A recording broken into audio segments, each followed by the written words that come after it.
Welcome back. And last year, Restaurant Week, which is coming up at the end of January, raised more than $80,000. That's 400,000 meals to those in need. Many restaurants take part, one of which is Bluestem here in the Westport area. And we're here with Colby Geralds. You're the owner and executive chef. We're making some short ribs today. Yeah, we're going to do a little braised short ribs with some Anson Mills grits. It's a really simple dish. It's perfect for January, cold weather, nice with a nice bottle of red wine or what have you. And yeah, it's a good dish. So. I would never put ribs with grits, but it sounds really good. Yeah, it's very Midwestern and you know, fairly Southern too.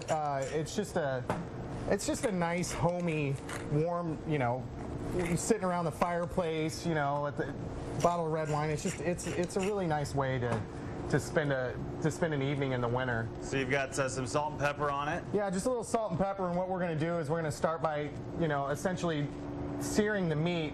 And whenever you braise something, you know, you want to get a nice color on it on the outside of the actual piece of meat, so it really starts to kind of build those flavors. Why the Dutch oven? The Dutch ovens are essentially cast iron, porcelain coated cast iron pan. And what it does is these heavy lids are what's really important on them. So when you're actually braising something, which is essentially cooking it really slow in some liquid, this really keeps the heat and kind of puts some pressure inside of it and really helps break down the meat and get a lot of, you know, layer a lot of the flavors.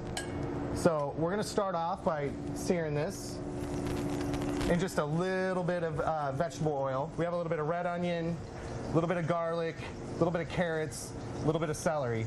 And then this right here is where you get a lot of your flavor from. It's just it's called, in French, called a bouquet garni. And it's really just bay leaf and thyme, and it really kind of builds the flavors in there. And then a little bit of red wine to kind of deglaze it and get all the good stuff off the bottom of the pan. And then a little bit of chicken stock to actually cook it into. So after we get a good crust on this, smells fantastic. We're going to flip it and continue to cook on the other side. So after we've seared, we're going to add a little bit of red onion to it, a little bit of carrots, a little bit of celery, and then the garlic. Can't ever have too much garlic. You can't. It's really important. And these, believe it or not, what I'm doing here, this is this mixture of onion, celery, and carrots is called mirepoix, and it's really essential whenever you're cooking a lot of things, sauces, soups. If you add all these three ingredients into things, it really gives a lot of good flavor to your food. Add a little bit of red wine. Let this wine reduce all the way down until it's really, really, really, really rich and thick and really got the flavors going here. And then just add a little bit of chicken stock or beef stock or even vegetable stock. Now, our oven's going to be set at about 250 degrees. And we are actually going to just pop this in the oven. And we are going to cook this at about 250 degrees for about 4 to 5 hours, essentially.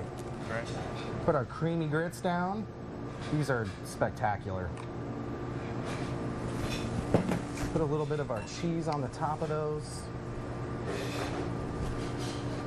And see, now that it's super, super tender.